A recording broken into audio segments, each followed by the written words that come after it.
Assalamualaikum warahmatullahi wabarakatuh. Sahabat cahaya guru yang dirahmati Allah, pernahkah Anda merasa telah berusaha sekuat tenaga, tapi hasilnya masih jauh dari harapan? Pernahkah Anda merasa seperti berjalan sendirian dalam hidup ini, tanpa arah dan tanpa pertolongan? Jika iya, maka bisa jadi Anda sedang lupa pada satu hal yang sangat penting, kekuatan doa. Dan hari ini, kita akan membahas salah satu doa terkuat dalam sejarah manusia, yang pernah diucapkan oleh seorang Nabi Agung yang diberi kekuasaan luar biasa oleh Allah, yaitu Nabi Sulaiman, alaihissalam. Doa ini bukan hanya tentang kekuasaan atau kekayaan, tapi tentang bagaimana seorang hamba bisa berserah diri dengan penuh harap kepada Sang Pemilik segala. Kita akan menyelami siapa Nabi Sulaiman sesungguhnya, apa isi doanya yang luar biasa itu, bagaimana cara mengamalkannya agar membawa perubahan nyata, dan kisah-kisah nyata dari mereka yang hidupnya benar-benar berubah berkat doa ini. Mari kita duduk sejenak, tenangkan hati, dan buka pintu jiwa untuk menerima cahaya dari langit. Sahabat, Nabi Sulaiman bukanlah raja biasa.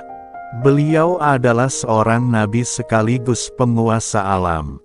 Dengan izin Allah, ia bisa berbicara dengan binatang. Ia menguasai bangsa jin, angin tunduk padanya. Ia dapat melihat hal-hal gaib dengan izin Allah. Bahkan semut pun dimengerti ucapannya. Namun yang lebih mengagumkan bukanlah semua keajaiban itu. Yang luar biasa adalah kerendahan hati Nabi Sulaiman. Bayangkan, seseorang yang begitu hebat, tapi masih tetap berdoa, "Ya Allah, ampunilah aku." Ia tidak lupa bahwa semua yang ia miliki hanyalah titipan.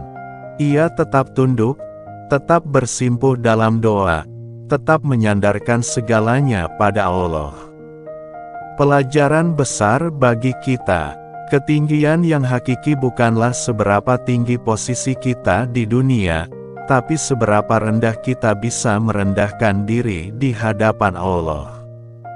Allah abadikan doa ini dalam Al-Quran, Surah Sad ayat 35. Rabbi ikfirli, wahabli mulkan layan bagi li ahadin min ba'di, innaka antal wahab. Artinya, ya Tuhanku, ampunilah aku dan anugerahkanlah kepadaku kerajaan yang tidak dimiliki oleh seorang pun sesudahku. Sesungguhnya Engkaulah yang Maha Pemberi. Struktur doanya luar biasa. Diawali dengan permohonan ampunan. Karena kita semua hanyalah hamba yang penuh kekurangan. Kita butuh penghapusan dosa sebagai pembuka keberkahan. Kemudian meminta karunia besar. Bukan untuk pamer atau kemewahan, tapi agar bisa menjalankan amanah dengan sempurna. Diakhiri dengan pengakuan terhadap sifat Allah sebagai Al-Wahhab, Zat yang Maha Memberi, tanpa batas. Ini bukan sekadar doa ambisi dunia, tapi doa penuh kesadaran, bahwa semuanya adalah karena Allah, bukan karena kita. Sahabat, doa ini bukan hanya indah dari sisi lafaz, tapi penuh kekuatan batin yang dalam. Doa ini mengajarkan adab dalam meminta. Doa ini menanamkan tauhid murni dalam hati. Doa ini mendorong kita untuk memiliki mimpi besar, namun tetap berserah pada Allah. Bayangkan, Nabi Sulaiman minta sesuatu yang tidak mungkin dimiliki orang lain setelahnya. Berani meminta besar, karena ia tahu kepada siapa ia meminta. Pelajaran penting, jika engkau meminta kepada Allah, jangan minta yang kecil. Mintalah sebesar mungkin. Karena Allah tidak pernah kekurangan sedikit pun untuk memberi. Dan, doa ini juga mengajarkan, sebelum minta sesuatu yang besar, bersihkan dulu hatimu dengan istighfar. Kisah nyata pertama, Bapak Rudi di Malang. Beliau adalah tukang servis HP keliling. Pendapatannya naik turun.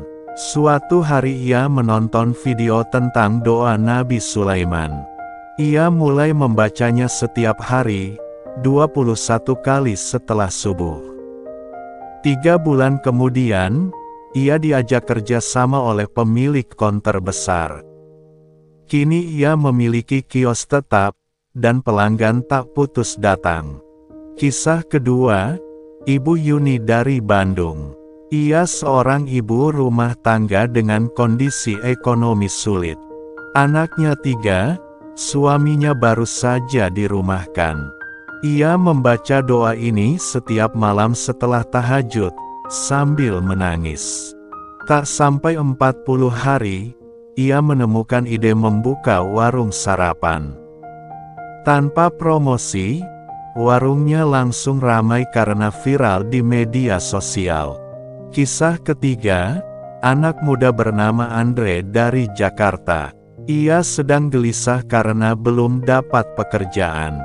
Setelah istiqomah membaca doa ini 41 kali tiap malam, ia tiba-tiba dipanggil untuk interview di sebuah perusahaan internasional, padahal ia tidak pernah mendaftar di sana sebelumnya. Sahabat, doa bukanlah sihir. Tapi keajaiban spiritual seringkali jauh lebih nyata daripada logika. Ingin mengamalkan doa ini dan merasakan keajaibannya. Ini langkah-langkahnya. 1. Niat yang ikhlas.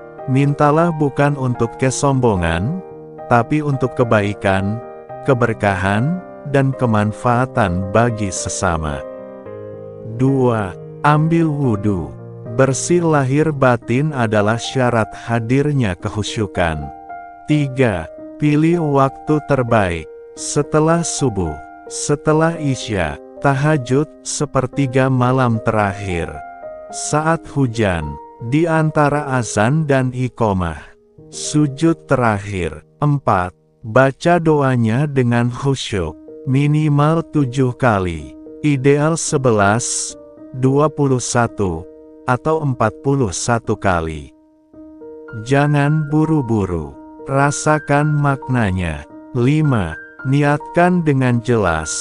Misalnya, Ya Allah, lapangkan rezekiku. Ya Rob, beri aku pekerjaan yang halal dan penuh keberkahan. Ya Allah, damaikan keluargaku. Ya Rob, bukakan jalan keluar dari semua kesulitan ini. 6. Akhiri dengan zikir dan sholawat. Agar doa naik bersama harum pujian kepada Rasulullah. Sahabat Cahaya Guru, doa Nabi Sulaiman bukan sekadar lafaz dari seorang nabi besar. Ia adalah jembatan spiritual yang bisa menghubungkan kita dengan kemurahan Allah yang tak terhingga. Ketika logika mentok, ketika usaha tak lagi cukup, maka yang tersisa adalah tangan yang terangkat, dan hati yang menggantungkan harap kepada Sang Maha Pemurah. Jangan remehkan kekuatan doa. Jangan tunda amalan yang bisa menjadi titik balik dalam hidup Anda. Mulailah malam ini. Ucapkan doa itu dengan penuh rasa harap. Lalu biarkan Allah bekerja dengan caranya yang ajaib. Jika video ini menyentuh hati Anda, jangan lupa klik like sebagai bentuk dukungan. Subscribe untuk terus terhubung dengan video spiritual yang menyejukkan. SHARE ke keluarga dan sahabat, agar lebih banyak yang ikut merasakan dahsyatnya doa ini. Sampai jumpa di video Cahaya Guru berikutnya. Wassalamualaikum warahmatullahi wabarakatuh.